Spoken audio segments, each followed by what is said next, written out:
আমি আবার কাঁচা মশলায় রোস্ট রাঁধি না, যে একটা ঘিরান আর স্বাদ হয়।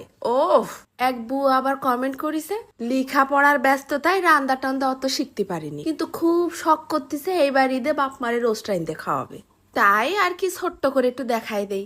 7-8টা এলাচ নিয়ে খোসা ছাড়াই ভিতরের ফলগুলো বাইটে গুঁড়ো করে রেখে দিলাম এক সাইড করে। তারপরে বেশ কিছুটা পেঁয়াজ কুচি তেলের মধ্যে ভাইজে বেরেস্তা করে রাখলাম। এবার ওই তেলের মধ্যেই ফেলাই দেবো আরো 1 মুঠখানিক পেঁয়াজ কুচি, একটা মিডিয়াম সাইজের আস্ত রসুন কুচি, তারপরে দিছি 1 ইঞ্চি সাইজের এক টুকরো আদা। সুন্দর করে আধ ভাজা করে নেব। 4-5টা কাঁচা ঝালও দিয়ে দিছি আবার। একেবারে লাল লাল ভাজা ভাজা করতে হবে না, এই গার কাঁচা ভাবটা চলে গেলেই হবে না। তেল থেকে তুলে ঠান্ডা করে নিলাম। তারপর ব্লেন্ডারের মধ্যে দিয়ে ফেলাই দিলাম 4 টেবিল চামচের মতন টক দই।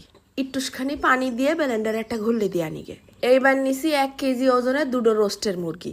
এই কাইটে বাইছে 900 গ্রামের মতন আছে। দিয়ে দিলাম বেশ কিছুটা নুন আর অল্প একটুখানি হলদির গুঁড়ো।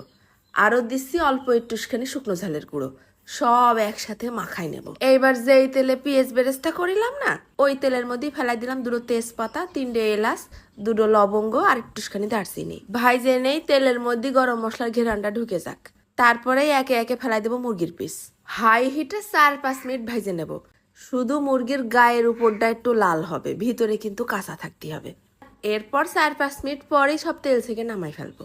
এবার এক বাটি পানির মধ্যে কাজু বাদাম ফেলাই দিয়ে ভিজিয়ে রাখিলাম 10-15 মিনিট। যেই বাদামটা একটু নরম হয়ে আসে অমনি পানি থেকে দিয়ে দেবো ব্লেন্ডারে। তারপরে দিচ্ছি পেঁয়াজ বেরেস্তা আর ওই যে প্রথমে করা এলাচের গুঁড়ো, একটুখানি পানি দিয়ে ব্লেন্ড করে নেব। এইবার শুকনো মশলার মধ্যে নিচে 2 পিস দারচিনি আর 4-5টা এলাচ, একটা জয়ফলের 3/1 ভাগ, একটুখানি জয়ত্রী, 3টে লবঙ্গ, হাফ চা চামচ জিরে আর হাফ চা চামচেরও কম অল্প একটুখানি গোলমরিচ। সব একসাথে তেল ছাড়া একটুখানি টেলে নিয়ে গুঁড়ো করে রেখে দেবো সাইড করে। এবার যেই তেলে পেঁয়াজ মুরগি ভাজিলাম ওখান থেকে তেল একটু কমাই নিছি।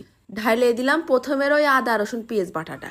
এবার দিয়ে দেবো একটুখানি নুন আর হাফ চা চামচের মতন শুকনো ঝালের গুঁড়ো। এই রান্নায় কিন্তু কোনো হলুদ যাবে না। এবার দিয়ে দিলাম ওই গুঁড়ো করা মশলার টুক।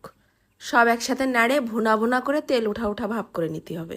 মশলা যখন কষানো হয়ে গেছে তখন ফেলাই দেবো মুরগি। মুরগিটাও কিছুক্ষণ মশলার মধ্যে ভুনে নেব। রোস্ট বেশি মজা লাগে পানি না দিয়ে দুধ দিয়ে রানলে। যদি গরুর দুধ দাও তাহলে জাল করা উষ্ণ গরম দুধ দিবা, তখন আর কাটার ভয় থাকবে না। আমি এখানে 1 গ্লাস পানিতে 3 টেবিল চামচ গুঁড়ো দুধগুলাই দুধ বানিয়ে নিছি, সেই দুধটাই ঢেলে দিছি। এতেই মুরগি সিদ্ধ হয়ে যাবে। মাঝে মধ্যে একটু ঢাকনাটা তুলে নেড়েচেড়ে দিতে হবে না।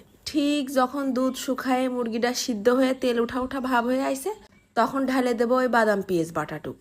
কোটোটা ধুয়ে আরও একটুখানি পানিও দিয়ে দিছি। এবার মশলাটা নাড়ি চাড়ে সুন্দর করে মিশাই নেব। কাঁচা ঝাল দিছি।